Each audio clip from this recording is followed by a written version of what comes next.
Hi hello friends, Leela ಅಡುಗೆ ಮನೆಗೆ ಸ್ವಾಗತ ಸುಸ್ವಾಗತ.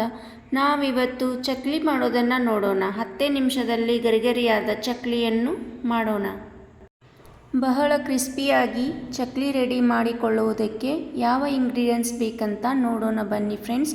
ಮೊದಲಿಗೆ ಅಕ್ಕಿ ಹಿಟ್ಟು 2 ಕಪ್, ಹಾಗೆ ಪುಟಾಣಿ ಅರ್ಧ ಕಪ್ ಆಗುವಷ್ಟು ಗ್ರೈಂಡ್ ಮಾಡ್ಕೋಬೇಕು. ಪುಟಾಣಿ ಹಿಟ್ಟು ಅರ್ಧ ಕಪ್ ಆಗುವಷ್ಟು, ಹಾಗೆ 3 ರಿಂದ 4 ಚಮಚ ಬೆಣ್ಣೆಯನ್ನು ತೆಗೆದುಕೊಂಡಿದ್ದೇನೆ.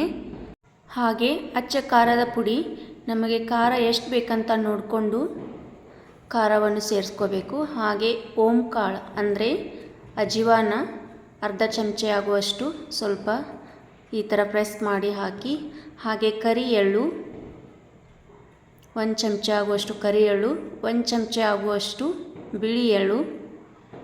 ನಾನಿಲ್ಲಿ ಕರಿ ಎಳ್ಳು ಮತ್ತು ಬಿಳಿ ಎಳ್ಳು ಎರಡನ್ನೂ ಹಾಕ್ತಾಯಿದ್ದೀನಿ, ಏಕೆಂದರೆ ಚಕ್ಲಿ ನೋಡೋದಕ್ಕೆ ಚೆನ್ನಾಗಿ ಕಾಣಿಸುತ್ತೆ ಅದಕ್ಕೋಸ್ಕರ. ಹಾಗೆ ಜೀರಿಗೆಯನ್ನು 1 ಟೀ ಸ್ಪೂನ್ ಆಗುವಷ್ಟು ಜೀರಿಗೆಯನ್ನು ಸೇರಿಸಿ, ಮತ್ತು ರುಚಿಗೆ ತಕ್ಕಷ್ಟು ಉಪ್ಪನ್ನು ಹಾಕಿ. ಹಾಗೆ ಮೊದಲಿಗೆ ಹೇಳಿದ್ನಲ್ಲ, ಬೆಣ್ಣೆ ಸ್ವಲ್ಪ ಬಿಸಿ ಮಾಡಿಕೊಂಡು ಬೆಣ್ಣೆಯನ್ನು ಕಾಶಿ ಹಾಕಬೇಕು. ಬೆಣ್ಣೆ ಇಲ್ಲ ಅಂದರೆ ನಡೆಯುತ್ತೆ ಫ್ರೆಂಡ್ಸ್. ಹಾಗೆ ಅಡುಗೆ ಎಣ್ಣೆಯನ್ನು ಕೂಡ ಬಿಸಿ ಮಾಡಿ ಹಾಕೋಬೋದು. ನಾನಿಲ್ಲಿ ಬೆಣ್ಣೆ ಇತ್ತಂತ ಬೆಣ್ಣೆಯನ್ನು ಕಾಸಿ ಆ ಹಿಟ್ಟಿಗೆ ಮಿಕ್ಸ್ ಮಾಡ್ತಾಯಿದ್ದೀನಿ. ಈಗ ಎಲ್ಲ ಪದಾರ್ಥಗಳು ಕಂಪ್ಲೀಟ್ ಆಯಿತು. ಹಾಗೆ ಈ ಹಿಟ್ಟನ್ನು ನಿಧಾನವಾಗಿ ಎಲ್ಲವನ್ನು ಚೆನ್ನಾಗಿ ಮಿಕ್ಸ್ ಮಾಡಿಕೊಳ್ಳಬೇಕು. ನೋಡಿ ಫ್ರೆಂಡ್ಸ್, ಬೆಣ್ಣೆ ಸ್ವಲ್ಪ ಬಿಸಿ ಇತ್ತಲ್ಲ, ಹೀಗಾಗಿ ನಿಧಾನವಾಗಿ ಮಿಕ್ಸ್ ಮಾಡಿಕೊಳ್ಳಬೇಕು.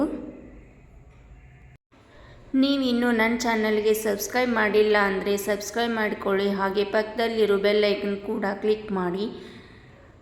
ನಾ ಮಾಡುವಂಥ ವಿಡಿಯೋಗಳು ನಿಮಗೆ ಇಷ್ಟವಾದರೆ ಲೈಕ್ ಮಾಡಿ, ಶೇರ್ ಮಾಡಿ, ಕಮೆಂಟ್ ಮಾಡಿ ಪ್ಲೀಸ್ ಫ್ರೆಂಡ್ಸ್. ಈಗ ಸ್ವಲ್ಪ ನೀರನ್ನು ಹಾಕಿ ಹಿಟ್ಟನ್ನು ಚೆನ್ನಾಗಿ ನಾದಿಕೊಳ್ಳಬೇಕು ನಿಧಾನವಾಗಿ. ಈ ಹದದಲ್ಲಿ ಹಿಟ್ಟು ನಾದಿಟ್ಟುಕೊಳ್ಳಬೇಕು.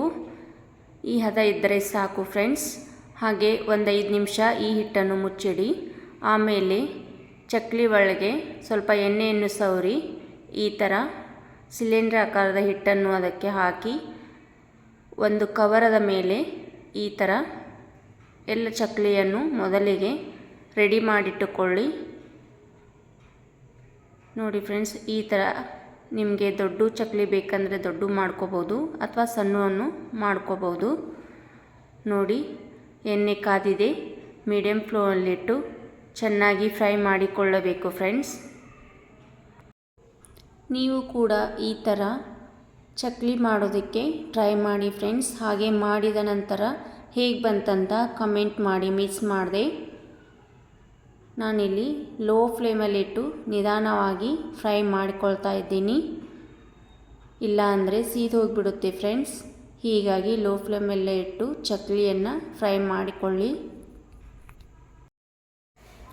ಬಹಳ ಕಡಿಮೆ ಸಮಯದಲ್ಲಿ ಈ ಚಕ್ಲಿ ರೆಡಿ ಮಾಡಿಕೊಳ್ಳಬಹುದು ಫ್ರೆಂಡ್ಸ್, ಏಕೆಂದರೆ ಜಾಸ್ತಿ ಟೈಮು ಕೂಡ ಬೇಕಾಗಿಲ್ಲ.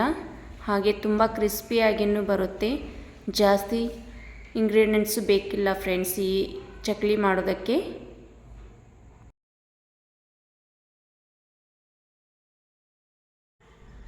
ನಾನಿಲ್ಲಿ ಜಾಸ್ತಿ ಎಣ್ಣೆ ಹಾಕಿಲ್ಲ ಫ್ರೆಂಡ್ಸ್, ಸ್ವಲ್ಪ ಎಣ್ಣೆ ಹಾಕಿ ಸ್ವಲ್ಪನೇ ಫ್ರೈ ಮಾಡಿಕೊಳ್ತಾ ಇದ್ದೀನಿ. ನೀವು ಬೇಕಂದರೆ ಜಾಸ್ತಿ ಎಣ್ಣೆ ಹಾಕಿ ಫ್ರೈ ಮಾಡ್ಕೋಬೋದು ಫ್ರೆಂಡ್ಸ್.